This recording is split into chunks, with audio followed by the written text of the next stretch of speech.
My dear Franciscan sisters of the Presentation of Mary, my dear lay members of Christ Faithful, my dear seminarians, my dear professors of Good Shepherd Seminary. Today we celebrate the feast of a great apostle. As you know, he was one of the privileged three to be with Jesus during important moments. During the raising of Jairus' daughter, at the Mount of Transfiguration, and also in the Garden of Gethsemane. Privileged to see in close quarters the intense suffering of Jesus. We learn quite a lot from this apostle. Think of his own call. He was probably well off, working with his father, with the boat, with so many servants. The Lord called him. The immediacy of his response strikes us. The Lord calls you and me today during this feast. Follow me. Let us not postpone responding to him. Let us not postpone our conversion. Follow me means listen to me. Change your attitude. Think like me. Speak like me. Behave like me. He left everything, the servants, the father, the net, the boat, everything he left. Sometimes we follow him, holding on to our own nets. Nothing should come in the way between us and Jesus. We have to follow him wholeheartedly. We should be yes people, not no people. Many of us are yo people, yes and no at the same time. As Chesterton says, if you say yes, you have to commit yourself. If you say no, you have to offend others. So you say yes and no at the same time. Wholehearted, total surrender to the Lord. James is very passionate for the Lord. We read in chapter 9 of Luke's Gospel, when the Samaritans did not allow Jesus to pass through them, did not allow Jesus to take the shortcut, James with his brother was furious. He thought of Elijah, perhaps. Let fire come down on these people, all because of his zeal. But the Lord corrected him. This is not my way. My way is not presently that of John the Baptist. My way is not that of Elijah presently. Be calm. Whatever it may be, we should also be passionate for the Lord. But then when the Lord corrects us, be open to such correction and mend our ways. That is very important.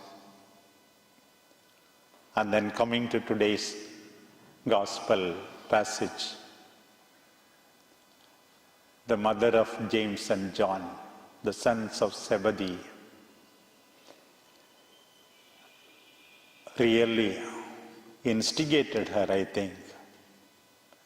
According to Mark, they themselves went and asked Jesus.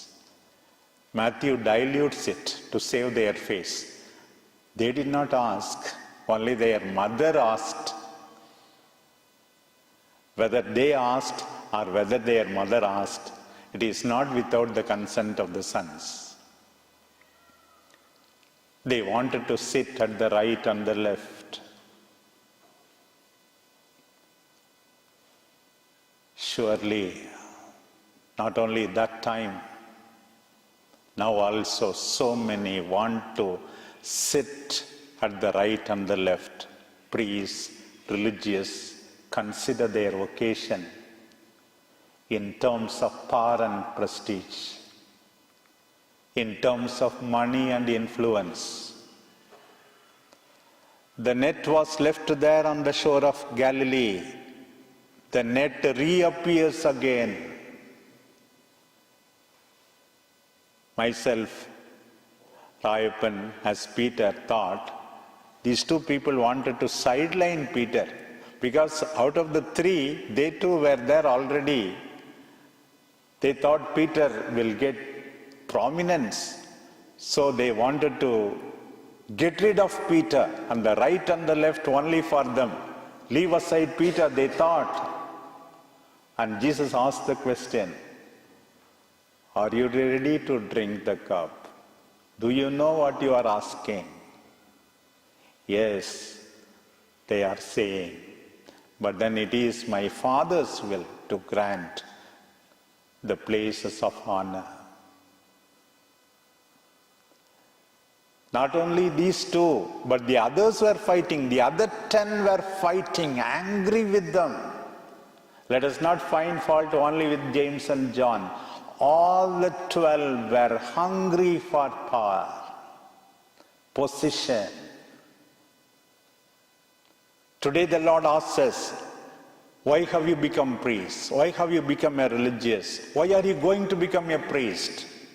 Is it for the sake of power and prestige, money or influence? Enrich yourself or your own family? Or to live the Charvaka philosophy, eat, drink and be merry? Your occasion is to be understood in terms of suffering, service. St. Paul says, I served the Lord in humility and tears. That is our occasion. You see, in today's beautiful first reading, taken from the letter of St. Paul to the Corinthians, we are all earthen vessels. We are not important. The gospel that is contained in us is important. The vessel can be gold, like some of those Corinthians who wanted to make a living out of their preaching the gospel or coming to positions of leadership. Paul says, we are all earthen vessels. Know your identity as earthen vessels. Don't show off. Yesterday I was telling the deacons, some of them dress very, very attractive way to attract the attention of others. Your dress need not attract the attention of others. Your virtues, your quality, your hard work, that should attract the attention of others. What is inside you, your intelligence, above all your values, your virtues must attract the attention of others. Today the Lord is inviting us. And then the beautiful passage says, we are afflicted in every way but not crushed. Persecuted but not forsaken. The Lord will not forsake me. I carry within my body the death of Jesus. I tell people that I am here carrying the death of Jesus.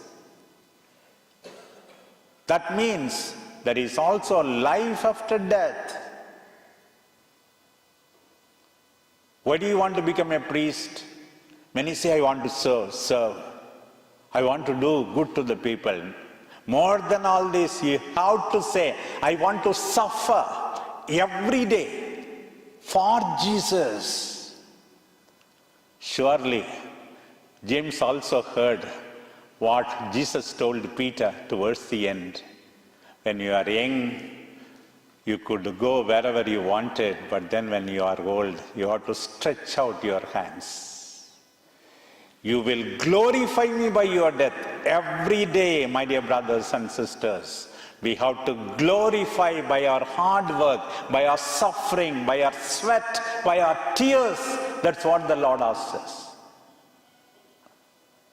Surely James was touched by what he learned from the Lord, transformed by the risen Lord, touched by his Spirit. And he was the first of the apostles to shed his blood. He drank the cup. So many people we see go on foot to Velankanni. So many people in Europe go to Compostela to visit the shrine of St.James. Our life is a journey of faith, journey of hard work, journey of suffering, journey of breaking ourselves every day. Every time the bread is broken, we have to remind ourselves, today I'm going to break myself for the cause of the gospel, for the cause of God's people. That should be our resolve.